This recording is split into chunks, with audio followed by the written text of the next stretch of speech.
Tenders for Henry.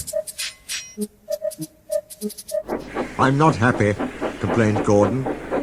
Your firebox is out of order, said James. No wonder, after all that coal you had yesterday. Hard work brings good appetite, snapped Gordon. You wouldn't understand. I know, put in Duck brightly. It's boiler ache.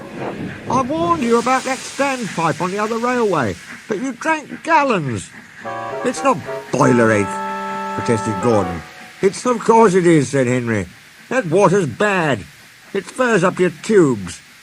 Your boiler must be full of sludge. Have a good wash out. Then you'll feel a different engine.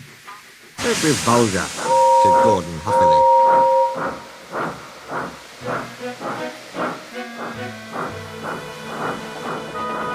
Gordon backed down on his train, hissing mournfully. Cheer up, Gordon, said the Fat Controller. I can't, sir. The others say I've got boiler ache, but I haven't, sir. I keep thinking about the dreadful state of the world, sir. Is it true, sir, what the diesels say? What do they say? They boast that they've abolished steam, sir. Yes, Gordon, it is true. What, sir? All my Doncaster brothers drawn the same time as me? All gone, except one.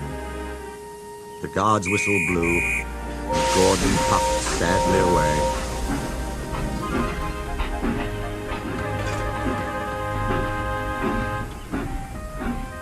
Poor old Gordon, said the Fat Controller.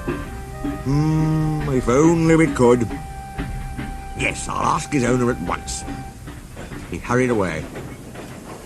Arrangements took time, but one evening Gordon's driver ran back excited. Wake up, Gordon! The Fat Controller's given you a surprise. Look! Gordon could hardly believe it. Backing towards him were two massive green tenders, and their engine shape was very like his own. It's Flying Scotsman, he gasped. The Fat Controller's brought him to see me. Oh, thank you, sir. Gordon's toot of joy was drowned by Flying Scotsman's as he drew happily alongside.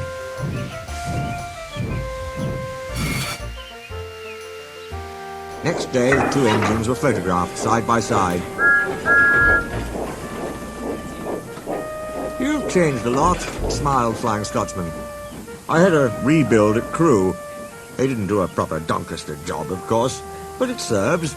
I had a rebuild too and looked hideous.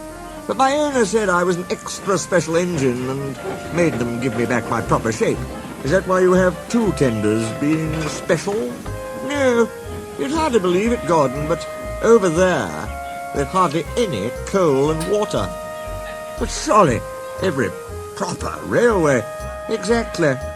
You are lucky, Gordon, to have a controller who knows how to run railways. Everyone got on well with Flying Scotsman, except Henry. Henry was jealous. Tenders are marks of distinction, he complained. Everybody knows that. Why has he got two? He's famous, explained Duck and Donald. He was the second to go 100 miles an hour. Besides, the other railway has no coal and water. Oh, sniffed Henry. I can't believe that. I never boast, he continued, but I always work hard enough for two. I deserve another tender for that. Duck whispered something to Donald. Henry, asked Duck innocently, would you like my tenders? Yours? Exclaimed Henry. What have you got to do with tenders? All right, said Duck. The deal's off. Would you like 'em, Donald? I wouldn't deprive you of the honour. It is a great honour, said Duck thoughtfully.